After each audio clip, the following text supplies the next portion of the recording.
আঙুর মানেই উপকারী। রসালো এই ফলে এত বেশি পরিমাণে অ্যান্টিঅক্সিডেন্ট থাকে যা শরীরের রোগ প্রতিরোধ ক্ষমতা বাড়ায়। আঙুর বিভিন্ন রকমের হয়ে থাকে, সবুজ, কালো, লাল ইত্যাদি। বিভিন্ন রঙের আঙুরের উপকারিতাও ভিন্ন। সবুজ আঙুরে থাকে ক্যাটেকিনস, অ্যান্টিঅক্সিডেন্ট যা রোগ প্রতিরোধ ক্ষমতা বাড়ায়। এতে থাকা ভিটামিন কে, ভিটামিন সি ত্বকের উজ্জ্বলতা বাড়ায়। সবুজ আঙুরে এমন উপাদান থাকে যা হজম শক্তি বাড়ায়। এর ভিটামিন কে হাড়ের গঠন মজবুত করতে পারে। ভিটামিন সি জীবাণু সংক্রমণ থেকে বাঁচায়। কালো আঙুরে প্রচুর পরিমাণে fibre, vitamin K, C, B one, বি6 এবং পটাশিয়াম ও ম্যাঙ্গানিজের মতো খনিজ উপাদান থাকে। বুদ্ধির বিকাশে এই আঙুর কিন্তু খুবই উপকারী। অ্যালঝাইমার্সের রোগীদের কালো আঙুর খাওয়ার পরামর্শ দেন চিকিৎসকেরা। কালো আঙুরে থাকা রেসভেরাট্রল ইনসুলিন রক্তে শর্করার মাত্রা কমাতে পারে। ডায়াবেটিক্সের রোগীদের জন্য কালো আঙুরই বেশি উপকারী। কালো আঙুর রক্তে নাইট্রিক অক্সাইডের মাত্রা বৃদ্ধি করে যা রক্তনালীর প্রতিবন্ধকতা দূর করে, ফলে হার্ট অ্যাটাকের আশঙ্কা কমে। চোখের জন্য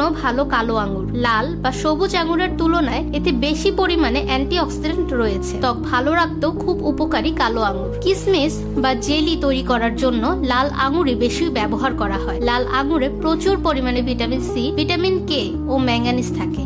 এই আঙুর শরীরে প্রদাহজনিত সমস্যা কমাতে পারে ও রোগ প্রতিরোধ শক্তি বাড়ায়। ফাহমিদা বিনতে আনোয়ার, নিরপেক্ষ নিউজ ডেস্ক, ঢাকা।